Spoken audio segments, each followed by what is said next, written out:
Alright, so this is a video that could have gone a number of ways. It could have been Mystery of the Wax Museum and the Vincent Price movie from 1953. It could have been Vincent Price's movie against the 2005 movie, or whatever, but I kind of decided, since this was going to be the last remake versus of the month, and this whole horror theme, that we'd go big. So we have Mystery of the Wax Museum from 1933, Vincent Price's House of Wax from 1953, and then Nightmare on Wax, kind of the cheap knockoff from 1969, and then, naturally, the 2005 movie that's kind of an in-name-only remake. So, interestingly enough, going into this, I had forgotten, coming back to them, just how close of a remake the 53 movie is to the 33 one. And this 33 one, surely if anybody has heard of these movies, they know of Mystery of the Wax Museum, because I feel like Warner Brothers is trying so hard to pimp this movie out. Because I remember the reason I even have this like solo DVD here is because it came in a pack with this House of Wax when this House of Wax first came out. The 2005 one first came out on DVD, and they kind of like were in this like combined pack together.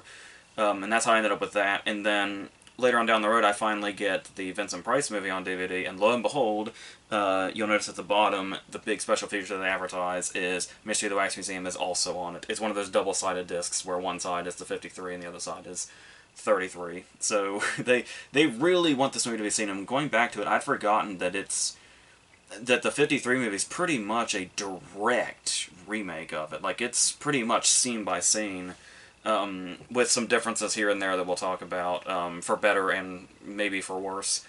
I guess we'll just sort of go along, but we'll kind of focus on these two first, the 33 and the 53, the ones that are 20 years apart and very, very closely related. The interesting thing about the original movie, the very original movie, is Michael Curtiz, before he was like a very recognizable name as it went on, before like Angels with Dirty Faces and Robin Hood and Casablanca and all that stuff. He was just doing stuff like this, like you do. That's typically how the industry works, is you start off in sort of schlocky horror and then you build your way up, for a lot of people. So, the interesting about this is this opening scene where we do... It is, to my understanding, there's a couple of ways to look at this, where the idea of when you see the wax sculptures in the opening scene, that it's actually the real actors, and you can tell that it's real actors just sort of standing really still. And apparently, the one thing you'll hear is that it was the studio lights kept actually melting the real figures, so they just had to use actors in their place. But sometimes you'll also read up on the fact that it was a creative choice, and it was something to sort of add this sort of eerie nature to it, to give you the idea that there was sort of life in them, even though we're at a point in the story at the start where that's not actually the case yet. It's almost like this sort of eerie foreshadowing kind of thing. And then, obviously, the big fire breaks out after this confrontation between the two, where one of them thinks, oh, we can burn the place down for insurance, and the other is the artist that doesn't want to lose his people, as Vincent Price's incarnation puts it. And yeah, it is a good opening scene, but it does feel like the 53 movie kind of took it a bit of a step further in, I don't know, almost killing Vincent Price, I guess. But I feel like the idea of, like, the movie making the sacrifice, where it put the set and the actors in danger, while certainly not something I would do, and I think most people would do, and probably it's not something that would even happen today, it kind of brings out the nature of the story and the feel of the story, where this character is willing to do in order to create his art still. So there's something kind of eerie about that also. And the way we see him, like talking to the figures, and because this was a point in time where Price had done horror like as far back as like the 30s, but there was that point in time where Price, it kind of became part of his whole persona that he was like the horror guy, and I want to say that this was kind of the jumping off point for that being staying a regular thing and being like one of his trademarks as an actor. But going into this and seeing how he's got this vibe to him immediately, to where he doesn't feel like the insane sculptor just yet. But there is that way that he talks to them and how he sees his life's work as like his friends and his people and the way he talks to them. And now he has like he has that relationship with Booth, John Wilkes Booth in particular, where there is something here that feels a little off, where it's like he just seems like he's really passionate about his art, but if you were to fast forward and say this guy's actually insane and will eventually lead to what he does, you would say, yeah, I'm kind of not surprised. The guy seemed a little off. But yeah, so we see this actual, real, out-of-control fire, that we actually see him narrowly escape, and then we get to the point where we jump forward, and this is where it gets a little confusing to me, because obviously these movies are 1933 and 1953, so their plots and what they entail is something that everybody knows up to this point. If they've heard of it, they know what the storyline is. So what I try to figure out when I go back to these two movies is, because both of them feel the same way, if it's supposed to be a mystery, obviously mystery being in the title of the first movie, but if we're supposed to not know, the audience is not supposed to know that it's him, that is going around with this disfigured face and stealing dead bodies, and murdering people. And it's like it's to the point to where it feels so well known at this point that that's what it is, that I have to like really try to look at it from a different perspective and see it as like, oh, there's this thing going on and there's this thing going on, and how are they going to connect is like a whole part of the story. Like especially the 33 movie really focuses on the investigation aspect of it, to the point that the Glenda Farrell character kind of feels like the main character, even though she's, what, third down on the credits? Because that portion and that character really takes over the 33 movie. Whereas I feel like the 53 movie is a bit more victim-focused, I guess you could say. Because there is something that the 53 movie does that I love, and it might seem like a little bit overkill for a character that we don't know for very long, but I think it's one of my favorite sections of the movie, and that is Carolyn Jones and her character, who you probably remember as Morticia Addams. She is here as one of like the first victims, and she was the fiance of the first person murdered, the person that started the fire to begin with, that he ultimately hung in an elevator shaft and then put him up on display. As dark as that is, we're now dealing with a character who is very nonchalant about this. And that's another thing, too, that stands out about these two movies in particular, is their approach to humor. Given the kind of dark stories that they are, both of them definitely have this comedic layer to them. I do feel like the humor feels a bit more tonally random in the 33 movie. I feel like the 53 movie kind of has a bit more of a hold on it, to where it's almost satirical about itself. And as far as we'll kind of touch on that when we get to Nightmare in Wax, going to the whole satire thing, but it's more of an attempt than actual satire, but we'll get there. The humor can stand out, like the idea of having the morgue attendants be these like one-off comedic characters. Is an interesting choice, especially when we're dealing with the horror of the story. We're like, right after we meet the attendants in Mystery of the Wax Museum, we have the creepy moment where he's revealed and he sits up in the sheet, and the sheet falls, and it reveals the grotesque face. But here, talking about how the humor is used to really show the dark nature of just pretty much everybody. Where we have this Carolyn Jones character who was engaged to Matt, Vincent Price's former partner, and they're talking about his murder afterwards, and her friend says, weren't you going to marry him? And then her response is, well, I guess so, but he just hung himself instead. And they just, like, giggle, like they're gossiping or something, or just telling, funny anecdotes or something, and it just seems like this really passive thing, and it's like they're saying, like him hanging himself is like, oh, that's just so Matt. That's just such a Matt thing to do. And then they just laugh it off. And it's this really surprisingly dark interaction. And then as this goes on, when she's getting ready to go out, and we have this whole sequence where she's getting dressed, and she's willing to sacrifice breathing for having this very abnormally thin waist. Like, it looks really bizarre when you actually see her actual form once they put all this together. And it's like, okay, so laughing off her fiance's death, and now literally sacrificing breathing to make sure she gets this figure. This might be one of the craziest characters in the movie. This might be one of the most unhinged characters in the movie, and she only really has this one scene. The only reason we build her up this much is because she's about to die. And that's it. But I love the idea of, if you're going to bring this character in, make sure this character leaves an impression, then have her serve the plot in the way that she does. And I really love that approach and making memorable characters that way. But I think another reason that it's necessary that she's so introduced is to add the horror to it. Because it would have been one thing if it was just like, oh, here's a character passing by in the background, and then, oh, that character died off screen. Because that's the thing, is after this big introduction and we get a whole scene with her and get to know so much about her and who she is as a person, her death is just off screen. Where one of our main characters comes back and she goes up and she's just already dead. And the figure is fleeing out the window, and that's that. And then, of course, and the fact that we do see her later on display as Joan of Arc, and that becomes the whole thing. And that's where I feel like it's not anticlimactic that this character we just met had an off-screen death, because I feel like the idea of showing her actual death so fleetingly is to show that her death is not the worst fate. The worst fate is how we see her for the rest of the movie, where she's on display as Joan of Arc.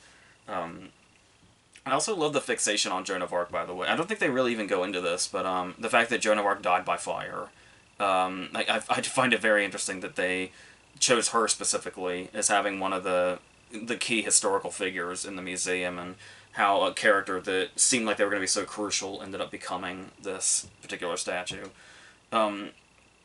So I really like the way they handle that. As far as, we don't get that much focus on the victims in the 33 movie, because we have Glenda Farrell, who is the sort of investigator that is...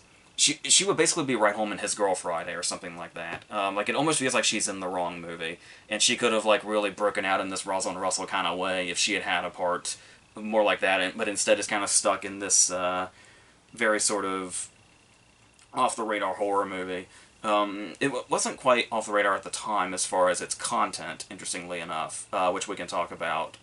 Because we do have moments where you think things in 1933 are going to be really closed off, but it was like, I feel like it was like right before we had, like, you know, all the codes and stuff like that, so we were able to get away with her just walking into a room and saying, like, how's your sex life in 1933, and going up to that guy who's, like, reading the dirty magazine. I think it's called like Naughty Stories or something, and it's like, it feels like it's kind of reaching a little more. There's it was a whole thing about the drunk character in the 53 movie is actually a junkie in the 33 movie, and how they can actually call him that at the time, because it was like right before a whole lot of the censoring took place. And it was actually, to give you another idea of it, I have the Wikipedia page for Mystery of the Wax Museum pulled up, because I did want to call something out specifically. When you talk about how we were like right on the cusp of things getting a bit more censored, and them getting away with saying a bit more explicitly obvious things that would eventually kind of have to be sugar-coated as we went forward. And when you look at the reception that Mystery of the Wax Museum got in 1933, it says, the New York Times is the one I'm talking about. It says, the New York Times praised the comic performances of Glenda Farrell and Frank McHugh, but found the overall film too ghastly for comfort. And they said, it is all very well in its way to have a mad scientist performing operations and well-told stories, but when a melodrama depends on glimpses of covered bodies in a morgue and the stealing of some of them by an insane modeler in wax, it is going too far. So, you get the sense of what was seen as really big and really controversial at the time. And so, yeah, in 1933, this movie was probably fucking insane. And it's like, you kind of want to go to 1933 and show them the 2005 movie and watch them, like, all have heart attacks or something.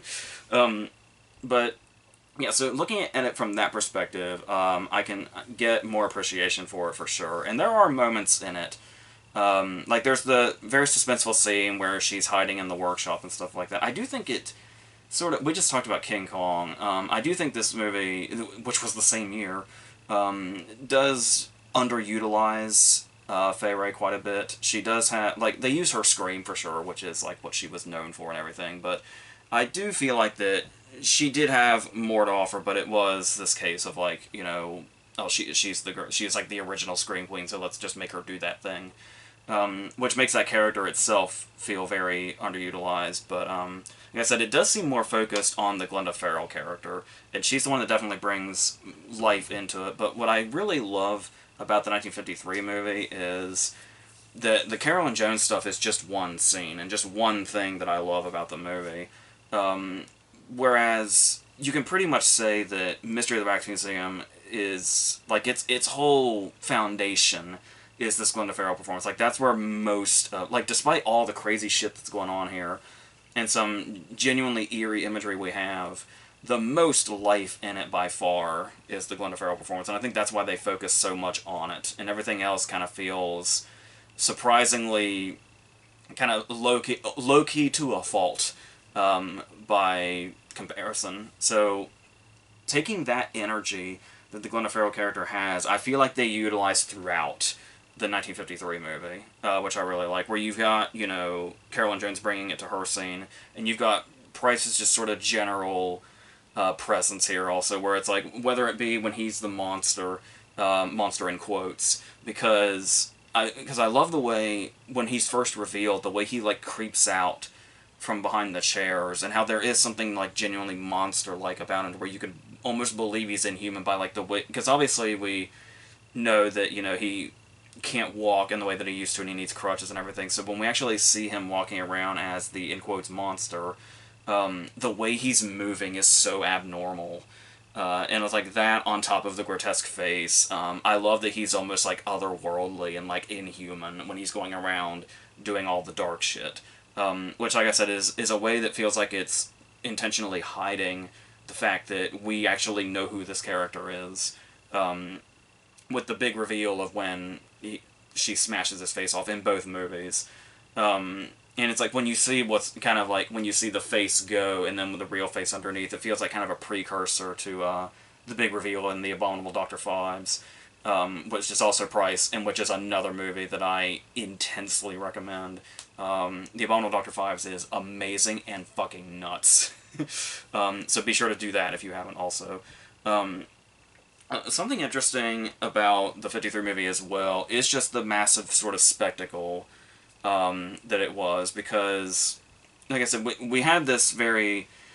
It did feel very crazy and attention-grabbing to have this story in 1933, but then to bring it to 53 and to basically go all out, which obviously kind of brings us full circle because the whole concept just kind of feels spectacle-oriented with the whole presentation in the museum and what the main character does and all that. So we had...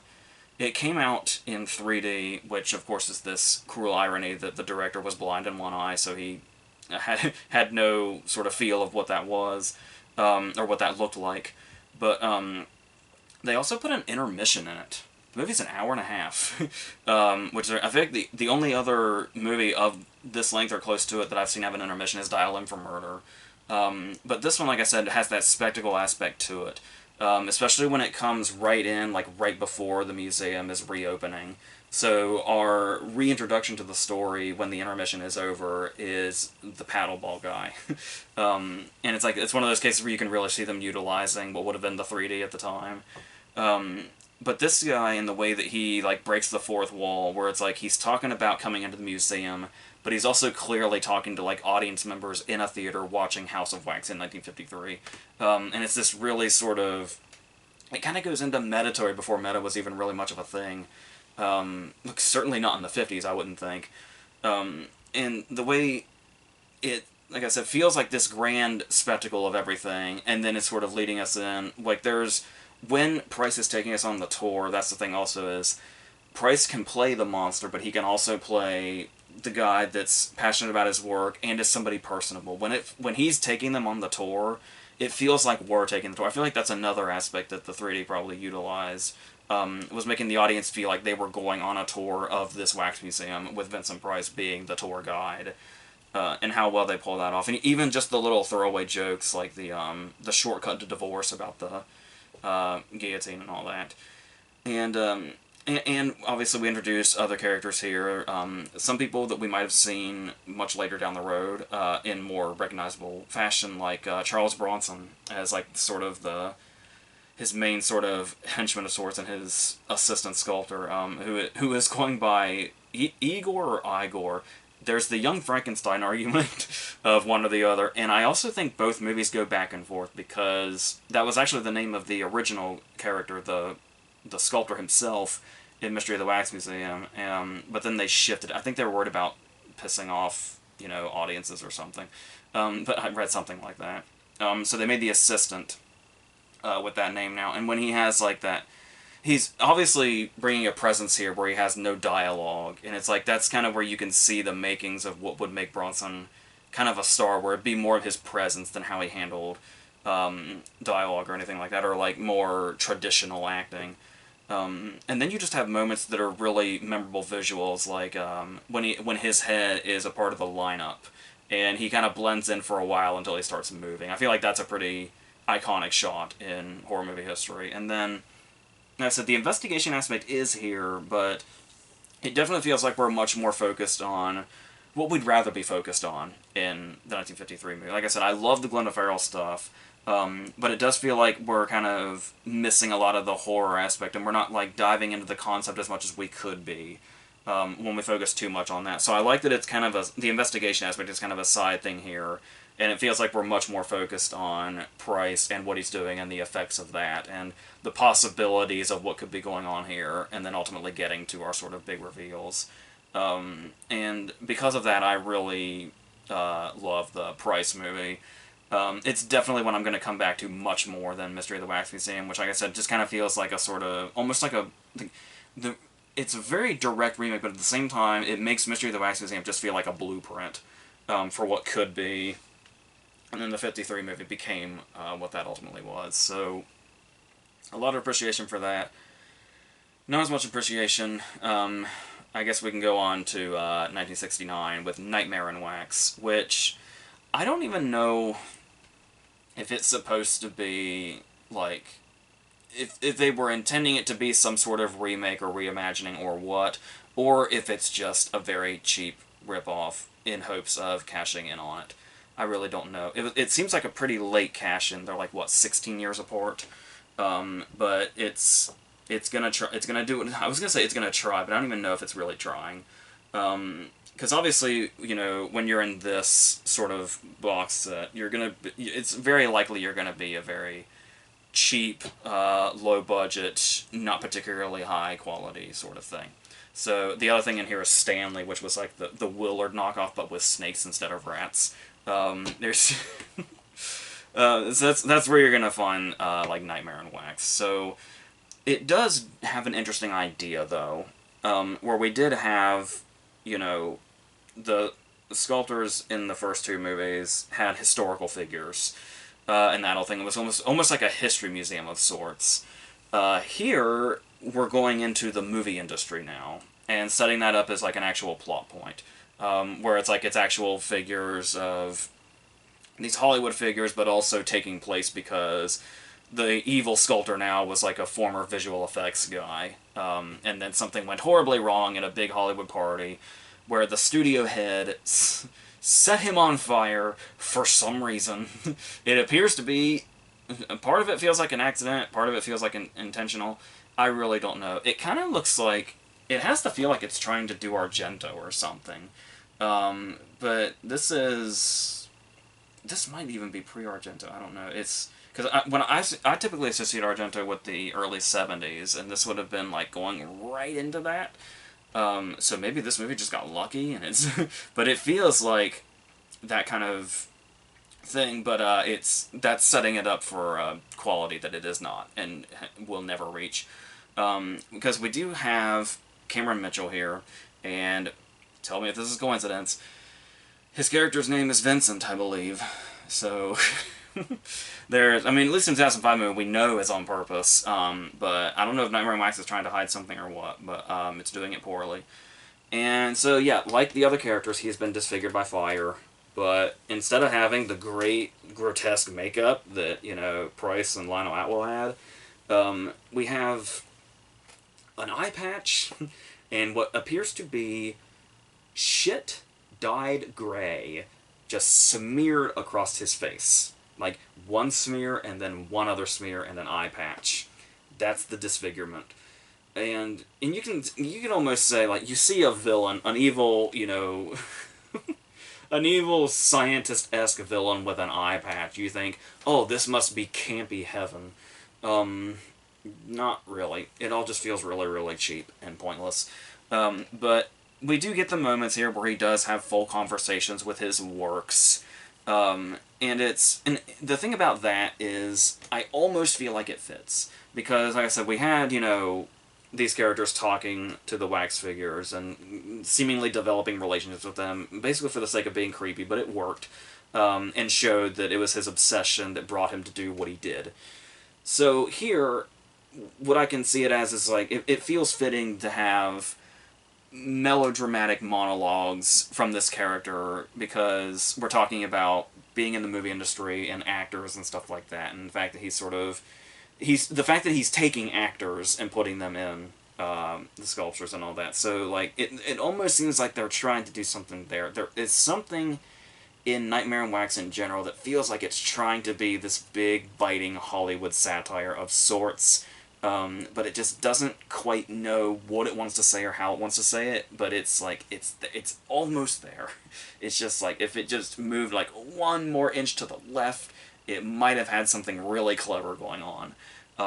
But as it is, I have no idea.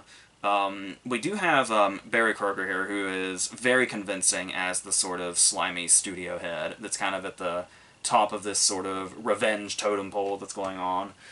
But we have there's a tour guide who's called like the caretaker, who's like a fun character. He's like kind of the only glimpse of personality. Him and Kroger's performance are pretty much the only thing going on here. Even Cameron Mitchell, seeming like he could have taken this up to 11. Just everything just feels like it's trying too hard to do the sort of mad scientist thing, and it just kind of feels flat overall. So it's like, you gotta look for these supporting characters every now and then that are going to inject some life into this, because the plot itself is fine until it takes further steps and goes down this rabbit hole of just, what the fuck. It jumps the shark pretty quickly. Because, yeah, the idea of spurned special effects guy goes after Hollywood by taking its big actors and putting them in his sort of museum here on display, but instead of killing them, he's doing something a little different. I was talking about mad scientist vibes. That's the direction we're headed. He has what is... I think the way to describe it is a combination of truth serum and something called nerving. That puts people in suspended animation instead of killing them. So when they're in the wax sculptures in his museum, they're alive in there. And that's something that I can see working. That's something that could be terrifying. That's something we were talking about with Carolyn Jones and about the fate worse than death that is being in these museums. But this, on top of setting this up, they say that this could put you in suspended animation for centuries. And then they go into the fact that the only thing that's going to weaken this, like the only, sort of weak spot of this whole thing, is electricity. However the fuck that works. And then they just kind of start bringing in mind control. And it's like, the further and further down it goes, it's like, you guys had something here, and instead you wanted to be a mad scientist. Maybe they thought the mad scientist stuff was gonna, like, further distance them from looking like a House of Wax knockoff or a Mystery of the Wax Museum knockoff, but it's not working out. It's just taking them down a rabbit hole of fucking dumb that they can't get out of, and they're getting deeper into. And so there's just on top of the fact also that everything feels cheap and it's uninvolving, it's suspenseless. Like, if you had gotten any of that, like, if you were able to make it feel like a grander production than it was, like, if you were able to really utilize the budget, that would have been one thing. If the characters would have been more involving, that would have been one thing. And if there had actually been suspenseful scenes, that would have been one thing. But these, in quick succession, are the hits that the movie's taking, and everything that they're trying to do is really just not coming together. And another thing they try to do to inject, energy into it is these sort of club scenes with this band, the T-Bones, I think they're called, that has this very sort of 1969 energy about it.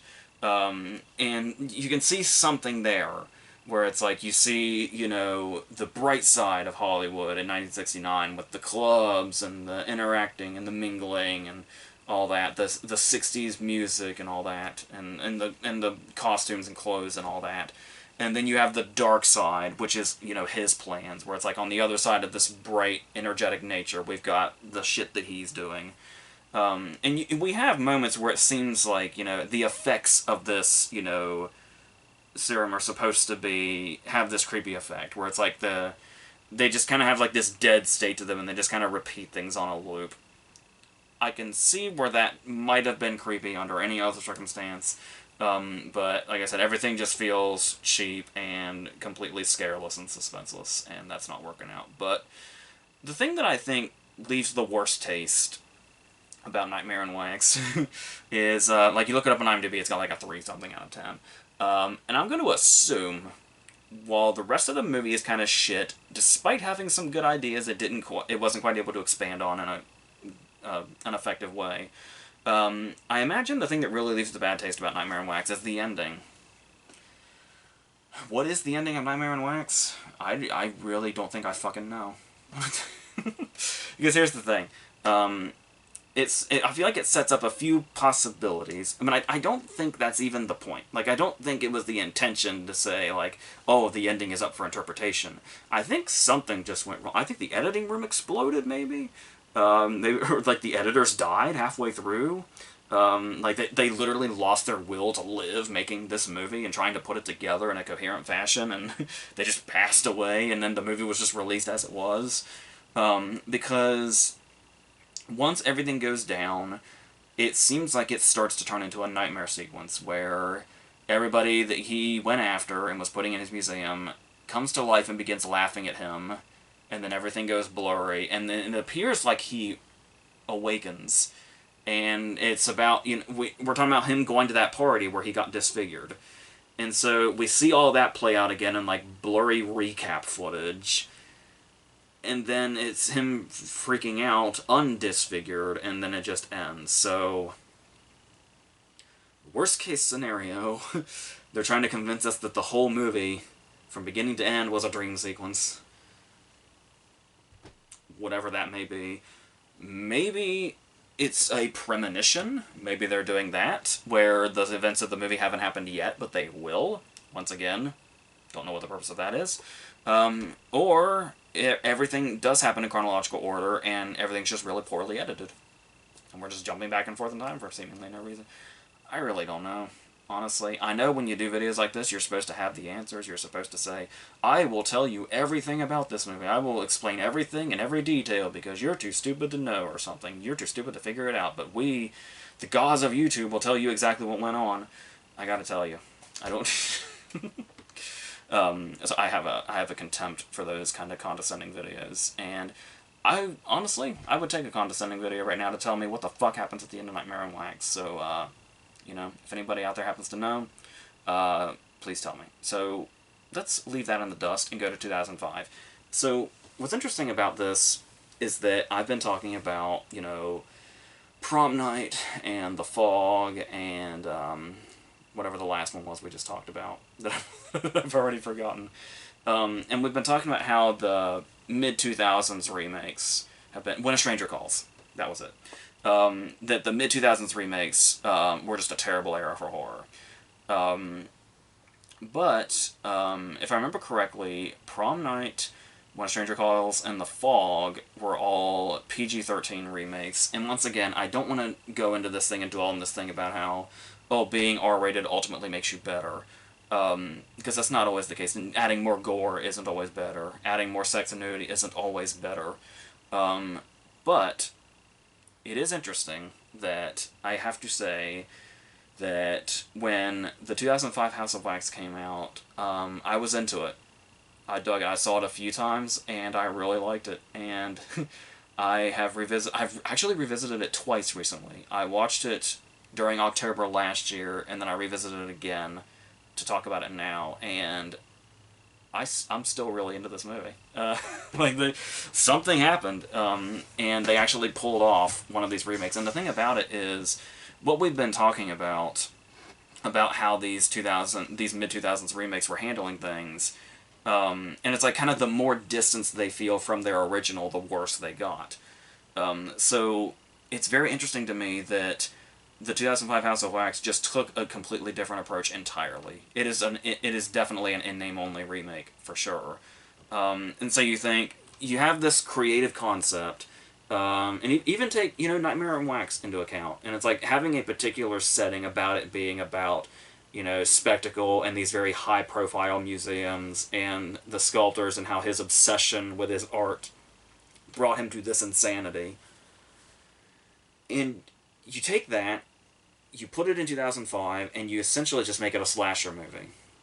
And it's like, by all accounts, you would think, oh, that's a terrible idea. Oh, that's so lazy. But they actually made it work. I think, anyway. And starting off with the fact that Giancarlo Serra, who has had an interesting career. He started in horror because he had this, and then he had Orphan, and then he graduated to like doing 4 Liam Neeson action movies. Like he was just Liam Neeson's guy for a while there. Now he's The Rock's guy because he did Jungle Cruise and then he just did Black Adam. And so it's this very interesting career trajectory. But going back, when you look at this and Orphan, he really could have stayed. I mean, I love Jungle Cruise obviously, but he really could have stayed in horror, and probably would have had a really kind of cool career, maybe like a David F. Sandberg kind of career or something. But yeah, going into this and why I actually think it works is, for starters, the director has been very forward about the fact that he didn't feel like he was remaking House of Wax. He felt like he was remaking Tourist Trap from 1979, which is very obvious. And I think, first off, just the fact of coming to terms with that and just saying that outright is already doing the movie a lot of favors, because it sets the expectations. And so, if you come here for a slasher movie, you're going to get a slasher movie, and a pretty good one. And like I've said before, I always feel like the slasher genre has kind of gone a little too by the wayside, and I feel like it needs to kind of have a comeback. So to kind of see it done so well in this era where horror remakes were really not working was kind of very satisfying, and really set up precedent for what could happen with horror remakes, but ultimately most of them did not follow. Because yeah, you could say the Prom Night remake was a slasher movie also, but I said it's the idea of changing it from one to the other. It feels like a gamble, but like they had enough of a vision to know that this would work out. And of course, there was a lot of marketing around this also for it being what was essentially marketed in remember, we're talking about 2005 as a Paris Hilton movie, which kind of puts something on its reputation where it's like, oh, it's that. It's going to be that kind of thing. But then the marketing went out, and what's really interesting about this is I do remember the t-shirts that came out that said, it was the movie's release date, and then it said "See Paris Die," and how that was a big selling point. And it's like, what's really funny about that also is, and I don't think I knew this until recently, I'd always known about that campaign, but then it's like, when you look into it, it's like, oh, that's actually kind of fucked up. It's like to sort of cash in on the fact that people love to hate this person for essentially just doing what they do. And like I said, I'm pretty sure it was only recently I learned that it was Paris herself that was selling those shirts. Very savvy businesswoman that she is. So that's great, honestly, good for her. But going into this as a sort of slasher movie, one thing that slasher movies need to do, and most of them do, is introduce a band of characters. Obviously, it's going to be characters that we see get knocked off one by one, but you have to devote some time to introducing those characters. And that's actually something that I feel like this movie does really well. This sort of band of friends that could be seen as, annoying, or characters that you're just waiting to see often. That's going to be what the high point of your experience is, but they actually create some pretty real feeling characters here that really feel like they have like a live-in bond. going into it. It's like the characters that are annoying or when they feel annoying are supposed to in that moment, and then when they feel likable, they're supposed to. When we're supposed to be unsure about them, that's we're supposed to. So the character that really draws my attention here is Nick, the Chad Michael Murray character, who is quite good in this because he's definitely got the most complex character here because he's definitely set up as one type, where he's going to be he's the guy that's just out of jail or something. He's been getting into a lot of trouble, and he's clearly antagonistic towards everything and everybody. And so the more you see him interact with all these people, and the way you see him being a dick to Jared Padalecki, who's being nothing but nice to him, you ask the question, who would even put up with this guy? Like everybody's so passive around him, and it's like, who would not just either knock him out or tell him to shut the fuck up? But when you look at it, he does have this sort of surprisingly intimidating nature to him. Like when we see, like it could be, I feel like it could have been try hard in another way, like with a less convincing actor. But he really finds a groove here, where I think it's the moment when Bo first pulls up in the truck, and they're starting to get a little uneasy. That scene builds great suspense, by the way. To where it's like, oh man, who's this jackass? And it's like, oh, this guy really needs to turn his lights off. And then it turns into, oh, this might be a threat to, oh, this is probably a threat to fight or flight. And it's like the escalation of that. And the way Nick steps into this and breaks the headlight and then just walks towards the truck, completely unarmed, but clearly just ready to accept whatever's about to happen. And that's what ultimately scares Bo off. And it's like, I feel like that sets a tone for this character, where you have this sort of, you kind of feel protected when he's around, because there's also the great moment when he runs into Bo without the truck, when they're at the gas station, and he's just not buying any of Bo's bullshit whatsoever. When he says, like, when Bo's trying to say, like, oh no, I haven't seen anybody around here, and Nick just, no bullshit, says, like, well, this is the only gas station, so they were here, so we gotta figure out if you were here or not. Maybe there's something going on here, or maybe it's totally shady, and it's like he can see right through Bo, and it's like to see that in a hero character instead of a villain character is a very interesting sort of dynamic shift. When anytime Nick is around Bo, there's just no intimidation factor. And I really love that, especially in the way that it sets up a sort of mystery to his character, because there is an ongoing theme here about twins and good and evil and stuff like that, where obviously the killers themselves are established in the opening scene, where there's one twin that's, like really well behaved, and then there's the other that's completely out of control.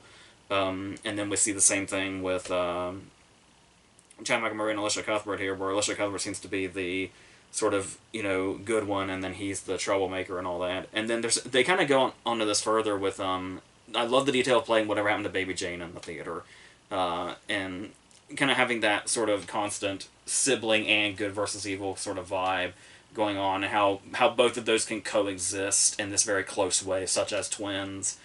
But then there's also the interesting thing about stuff that's revealed about Nick, to where he might not be the bad character that he's made up to be, where it turns out that this whole car situation they keep talking about, that he got in serious trouble for, was actually him covering for Dalton, the John Abrahams character. And it's like, there's so much going on with this character that you don't expect in a movie like this. You expect them to just say, hey, here's the characters, here's them interacting, and now they're all dying. And it's like, this movie devotes a lot to the character work and the way everybody interacts, and how each character relates to who, and how it's like, when you see Nick and Dalton hanging out, you're like, how did these two even, like, happen?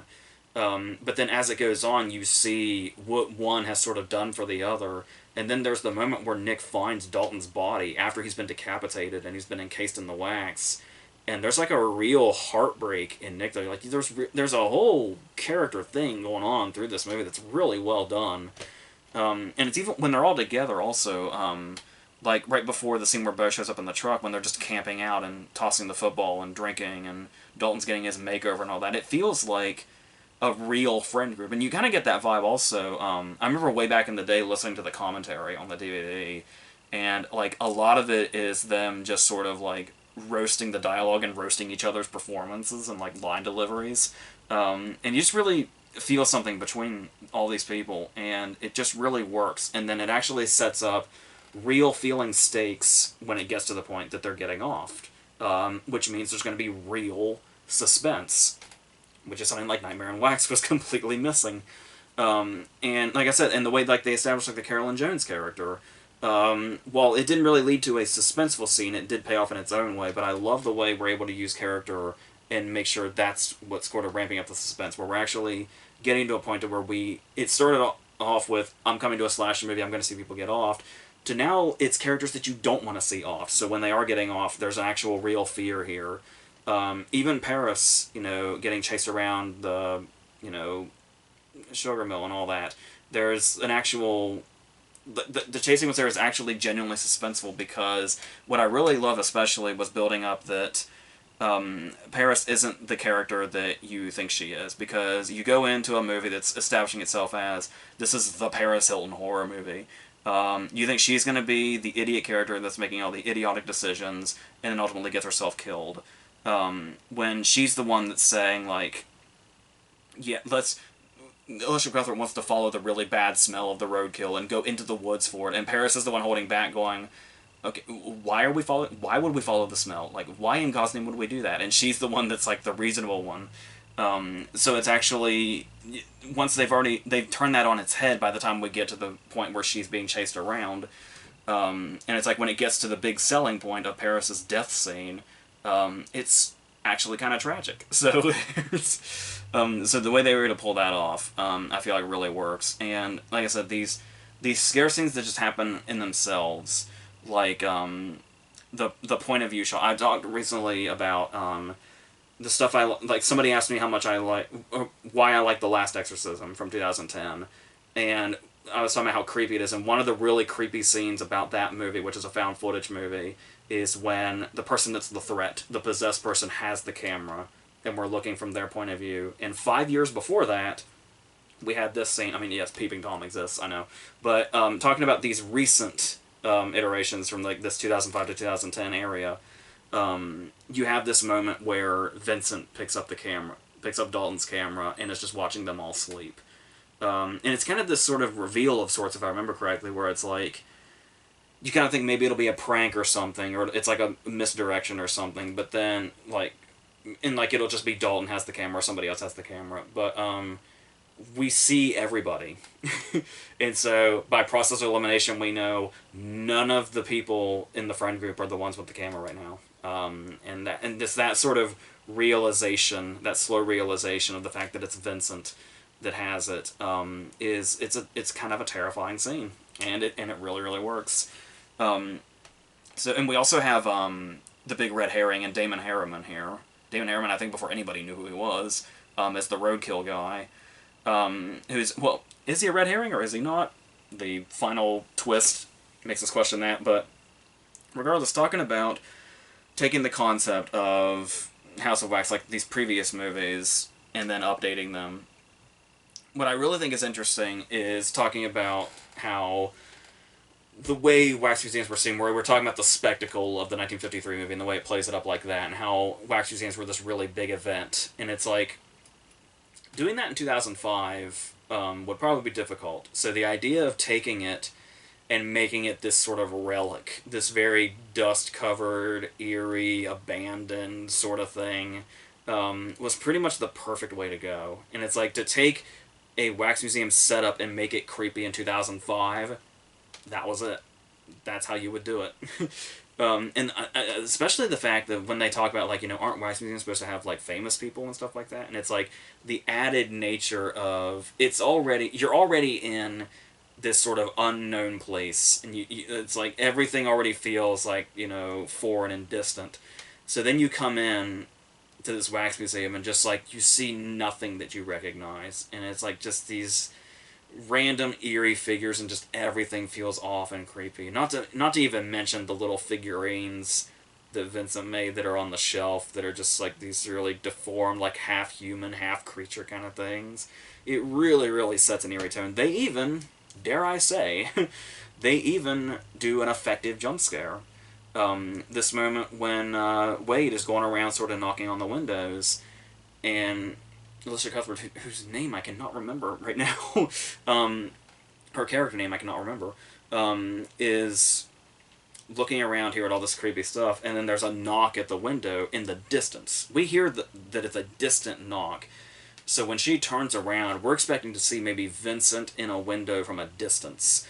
But instead she's right face to face with this deformed, melted wax figure. And it's like, that's a really good jump scare, the way it sort of diverted what you were expecting to see and where you were expecting to see it.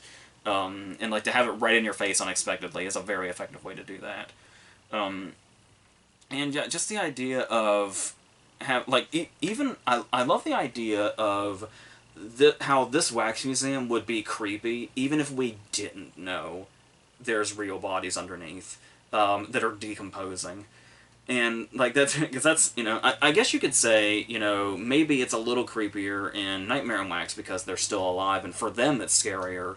But like in the perspective of the people who are coming across this, the fact that this is just a long dead town in every aspect, there's just something really terrifying about that. We were just talking about stuff like in When a Stranger Calls about how the creepy thing is the revelation of what was there the whole time. And it's like, it's one thing where you're looking and it's like, oh, there's these really creepy figures, and you're like getting really close to them. And it's like the fact that you learn after the fact that the dead decomposing bodies were right there in front of you, that you were interacting with them the whole time, is just so chilling and terrifying. And yeah, I love what this movie was able to pull off with how it handled it. And I guess something else that's hanging over this is talking about the fact that we're in the mid-2000s, so we're kind of in the torture porn era. So talking about, you know, the difference between PG-13 and R-rated horror movies in this particular time, it was basically going to be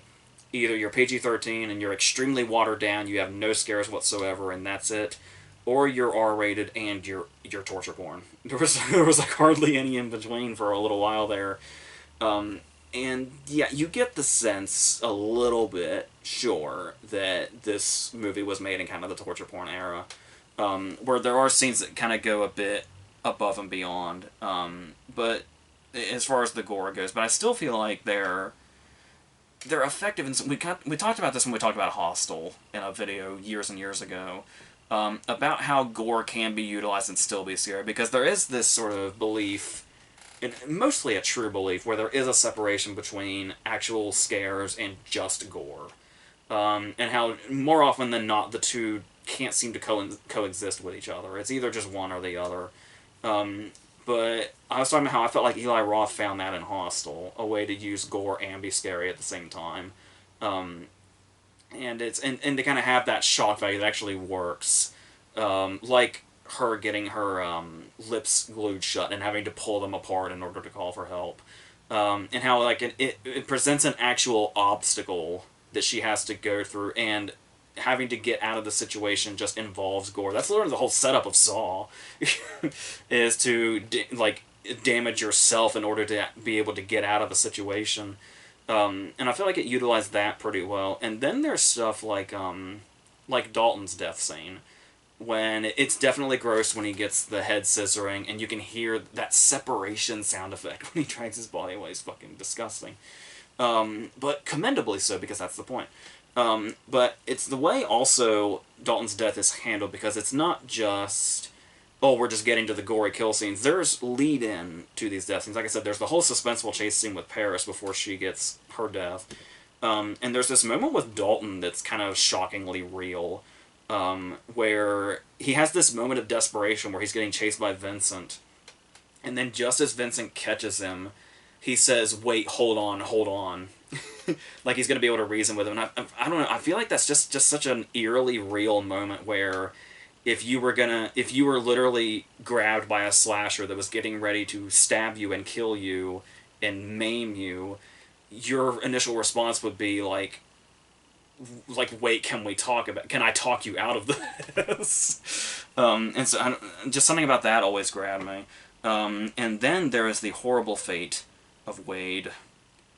Poor Wade, he kept having those moments where he felt like an asshole, and sure, he maybe had a little bit of asshole in him, but overall, he seemed like he was trying. He seemed like he was absolutely intent on being a nice guy when he could, and and that does not deserve the fate. We really get to see the horror of being encased underneath, because obviously the setup for the most part is they're dead underneath the figures, and with Wade we get a taste of him being alive underneath, and what happens when you try to pull the wax away while they're still alive, and it is wicked and disgusting, but also very impressive as far as like an effect goes. And it's to my understanding that Colossaire was very intent on having as much practical effects as possible, and how there's like very little CGI in it. And I feel like that you can really, really tell, and I love the devotion to that and how well it looks on the screen, because you talk about the way the gore's utilized and how it's practical and stuff like that, but you talk about the climax of this movie. The climax of this movie is insane in the best possible way. The melting house and them coming out of it, and just that whole effect of there just being, you know, the wax and the fire and all that everywhere.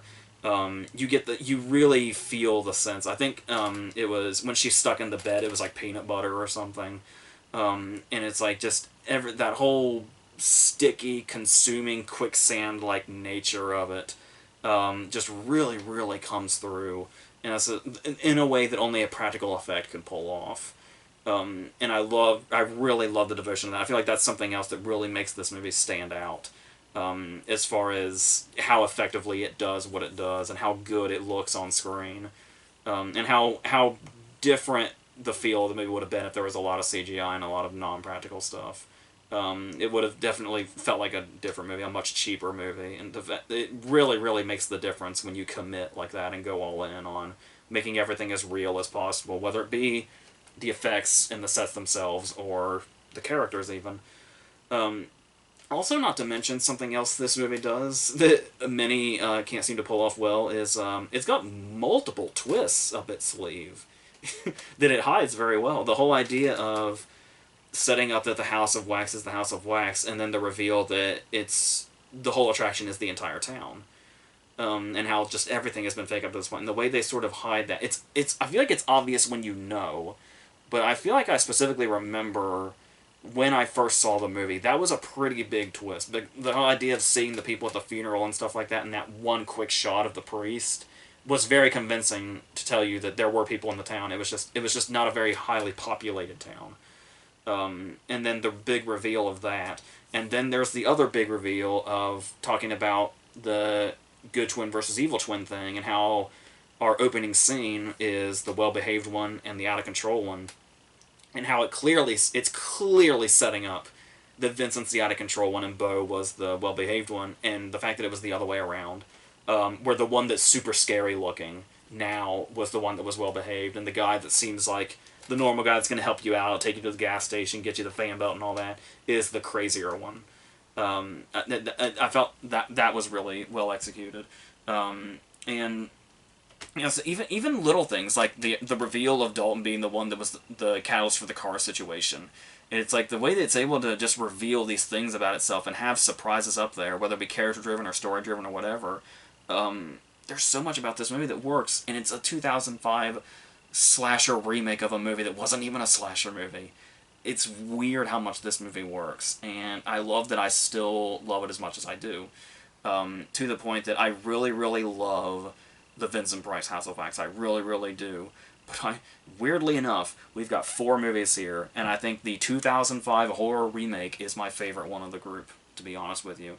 Because like I said, Mystery of the Wax Museum just kind of feels like a lesser version of what it was remade into. This is one of those remakes that was absolutely necessary, the Vincent Price one, to really sort of... And it's weird that it had more of the sort of setbacks, where this one was like, you know, the pre-code stuff where they can talk about junkies and sex and stuff like that. Yeah, I really feel like the Vincent Price movie really elevated everything.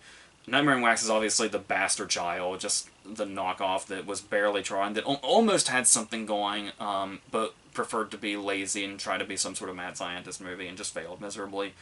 And then, yeah, this remake that really, by all means, should not have worked or have been near as good as it actually is, but holy shit, it really is, and I'm really glad that it's sort of held up this far. So that's how I feel about these. So I think that's it for the horror remake verses. So now we're just going to do sort of regular horror verses for a while as I catch up on these last 5 days of the month. We'll hopefully get out as soon as we can. And still new releases. I still got to talk about Black Adam and Ticket to Paradise and stuff like that. And then the Todd Field videos coming up.